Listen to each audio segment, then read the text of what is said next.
पूर्व सीएम हेमंत सोरेन से जुड़ी हुई है। अभी तक हेमंत सोरेन जेल में ही है। लगातार वो कोर्ट में कोशिशें कर रहे हैं कि उन्हें लीव पिटीशन के लिए भी उन्होंने याचिका दायर की थी, जिस पर आज सुप्रीम कोर्ट में सुनवाई हुई है। आपको बता दें कि यह सुनवाई न्यायाधीश संजीव खन्ना और न्यायाधीश दीपांकर दत्ता की खंडपीठ में हुई है। अब इस मामले में कोर्ट ने ईडी को नोटिस जारी किया है। मामले की अगली सुनवाई के लिए 6 तारीख का वक्त भी दिया है, 6 मई को। तो क्या हेमंत सोरेन को राहत मिलेगी? हेमंत सोरेन ने अपनी गिरफ्तारी को चुनौती देते हुए जमानत की मांग की है और हाईकोर्ट को जल्द फैसला लेने का आदेश भी जारी करने की मांग की है। हमारे सहयोगी नीरज हमारे साथ जुड़े में। नीरज, लगातार हेमंत सोरेन की तरफ से कोशिशें हो रही हैं कि उन्हें जल्द से जल्द राहत मिले, जेल से वो बाहर निकले। चुनावी मौसम है, ऐसे में वो जेल के अंदर है।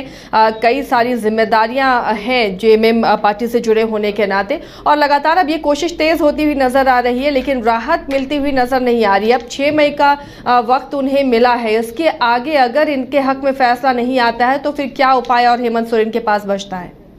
देखिए, 6 मई सुप्रीम कोर्ट में सुनवाई होनी है, लेकिन उससे पहले पीएमएलए की विशेष अदालत में भी उन्होंने अपनी बेल को लेकर एक याचिका फाइल की हुई है, जिसपे 1 मई को सुनवाई होना है। हालांकि सुप्रीम कोर्ट में जो याचिका उन्होंने दाखिल की है एसएलपी यानी कि स्पेशल लीव पिटीशन, उसमें कई बात का जिक्र किया है पूर्व सीएम हेमंत सोरेन ने अपने अधिवक्ता के माध्यम से, क्योंकि झारखंड हाई कोर्ट पर भी बड़ा आरोप लगाया है और ये कहा है कि फैसले में देरी की जा रही है, क्योंकि 31 जनवरी को पूर्व सीएम की गिरफ्तारी हुई थी और अगले ही दिन वो कोर्ट चले गए थे। सुप्रीम कोर्ट ने उन्हें झारखंड हाई कोर्ट जाने को कहा था और झारखंड हाई कोर्ट में सुनवाई के बाद फैसला सुरक्षित रख लिया गया है। लेकिन लगभग 2 महीने अब पूरे जो है हो गए हैं और अब उसको लेकर फैसला नहीं आ रहा है। तो थक हार कर हेमंत सोरेन सुप्रीम कोर्ट चले गए थे। उनके अधिवक्ता कपिल सिब्बल ने कई बातों को जो है जस्टिस संजीव खन्ना और जस्टिस दीपांकर दत्ता के सामने रखी थी और उल्लेख किया था कि झारखंड हाईकोर्ट में मामला लंबित है और ऐसे में क्योंकि लोकसभा चुनाव है, पूर्व सीएम हेमंत सोरेन चुनाव प्रचार नहीं कर पा रहे हैं, क्योंकि उन्होंने अपनी गिरफ्तारी को चैलेंज किया है उस याचिका के माध्यम से और ईडी की कार्रवाई को अवैध और गलत बताया। साथ ही ये कहा है कि ईडी जिस मामले को जांच कर रही है वो प्रेडिकेट ऑफेंस नहीं है, पीएमएलए के धाराओं के अंतर्गत वो मामला नहीं आता है, लिहाजा ईडी की जो कार्रवाई है वो गलत है। ये तमाम जो दलीलें हैं उस समय दी गई थी और ऐसे में आज जब सुप्रीम कोर्ट में सुनवाई हुई है तब सुप्रीम कोर्ट ने ईडी को एक निर्देश दिया है जवाब दाखिल करने के लिए और 6 मई तक का समय दिया है। अगली तिथि भी 6 मई ही है। अब ऐसे देखने वाली बात होगी कि क्या कुछ होता है 6 मई को, लेकिन ये भी इंतजार होगा कि 1 मई को पीएमएलए की विशेष अदालत में क्या होगा, क्योंकि सेम मांग जो है वही मांग पीएमएलए की विशेष अदालत से भी की गई है। हालांकि इससे पहले भी जो है सुनवाई हो चुकी है, 2 बार ईडी को जवाब दाखिल करने का समय मिल चुका है। अब हो सकता है कि कल ईडी अपनी ओर से जो रिजॉइंडर यानी कि जवाब जो है वो दाखिल कर दे और 1 मई को कोई ठोस निर्णय जो है कोर्ट से संभवतः आता हुआ दिखाई देगा और उसके बाद डिपेंड करे कि हेमंत सोरेन आगे क्या कुछ रुख करेंगे, क्योंकि पहला रोल जो होता है जमानत लेने का वो निचली अदालत होता है, उसके बाद जाते हैं हाई कोर्ट और सबसे आखिरी रास्ता जो होता है वो सर्वोच्च न्यायालय यानी कि सुप्रीम कोर्ट होता है। और सुप्रीम कोर्ट तो पहले पहुंच गए हेमंत सोरेन, पीएमएलए में भी याचिका दाखिल है और झारखंड हाई कोर्ट में भी याचिका दाखिल है। कह सकते हैं कुल मिलाकर कि तीनों जगह पर उन्होंने अपनी जमानत की अर्जी लगा रखी है और तीनों जगह पर मामला लंबित है। तो इंतजार करना होगा 1 तारीख का, कब हेमंत सोरेन को लेकर जो है जितने भी कोर्ट हैं उस पर क्या कुछ निर्णय आता है। चलिए, तो अगली खबर भी बात कर लेते हैं। वो भी कोर्ट से जुड़ी हुई खबर है और कोर्ट ने ये बड़ा और अहम फैसला लिया है।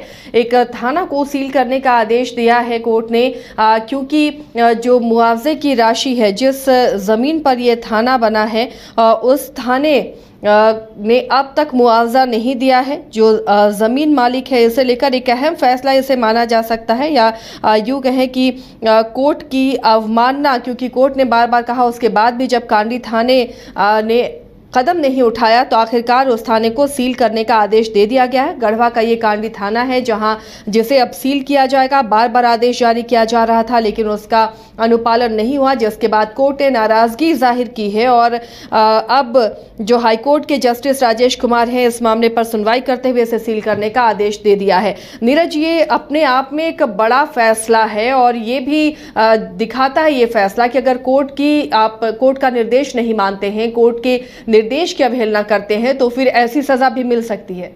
देखिए, आम इंसान के लिए अगर कोई रास्ता बचता है तो वो कोर्ट है, क्योंकि हर कोई इंसान चाहता है कि अगर कोई उसका सुनने वाला नहीं है तो कोर्ट है, जो कि किसी की एक तरफा उसमें जो है हक नहीं मिलता है। उसमें दोनों पक्ष के सुनने के बाद जो है कोर्ट अपना फैसला सुनाती है और कहीं ना कहीं न्यायिक पालिका पे जो है लोगों को भरोसा होता है। और अजय कुमार सिंह है जो कि उन्होंने याचिका दाखिल की थी इससे पहले, और इस मामले को लेकर झारखंड हाई कोर्ट में राजेश कुमार न्यायाधीश है, उनके अदालत में सुनवाई हुई है और कोर्ट ने उनके हक में फैसला सुनाया है और ये कहा है कि गढ़वा का कांडी थाना को सील कर दिया जाए तब तक जब तक कि उन्हें मुआवजा ना दिया जाए। जो अजय कुमार है उन्होंने बताया कि इससे पहले भी एक पंचायत भवन भी उसी के ज़मीन पे बना था और उसी प्लॉट पे बना था, तो उसको लेकर भी उन्होंने कहीं ना कहीं शिकायत की थी और 1998 से ये लड़ाई लड़ रहे हैं और 2019 में निचली अदालत में इसकी शिकायत उन्होंने की थी,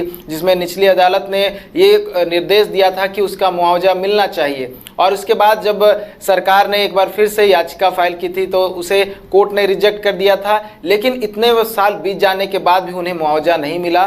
थक हार कर वो झारखंड हाईकोर्ट पहुंचे और मुआवजे की मांग की, जिसके बाद झारखंड हाईकोर्ट ने सुना, मामला को पूरा सुना है और सुनने के बाद जो है अजय कुमार के हक में फैसला सुना है और साथ ही ये भी निर्देश दिया है कि जब तक अजय कुमार को मुआवजा नहीं मिलता है तब तक कांडी थाना को सील रखा जाए। तो एक कह सकते हैं बड़ा फैसला है कि कोई भी व्यक्ति हो, चाहे वो सरकार में हो या फिर सरकार में ना हो या फिर कोई भी अधिकारी हो, अगर वो गलत करता है तो उसका अंजाम भुगतना पड़ेगा। और अगर कोई व्यक्ति के ज़मीन पर बना दिया जाता है ज़मीन और उस ज़मीन को कब्जा करने की कोशिश की जाती है, बदले में वो मुआवजा नहीं दिया जाता है, तो हाई कोर्ट या फिर कह सकते कोई भी कोर्ट एक रास्ता बच जाता है उस व्यक्ति के लिए। तो एक कह सकते हैं बड़ा उदाहरण पेश किया है झारखंड हाई कोर्ट ने और कहीं ना कहीं बड़ी राहत मिली है उस व्यक्ति को, जो व्यक्ति कई सालों से कोर्ट के चक्कर लगा रहा था और मुआवजे की मांग कर रहा था, लेकिन सुनने वाला कोई नहीं था। लेकिन आखिर में कोर्ट ने अपना निर्णय सुनाया है। कोर्ट के फैसले के बाद संभवतः हो सकता है कि जिस मुआवजे का वो इंतजार सालों से कर रहा था अब वो मुआवजा मिल जाए। आसिया, चलिए, तो अगर आप मुआवजा नहीं देते हैं तो ऐसा भी हो सकता है, भले ही वो थाना या पुलिसकर्मी ही क्यों ना हो, लेकिन जब कोर्ट आदेश देता है तो उसका पालन करना ही होता है। चलिए, एक बड़ी राहत पीड़ित को मिली है इस फैसले के बाद कि अब जल्द से जल्द उसे मुआवजा दिया जाएगा।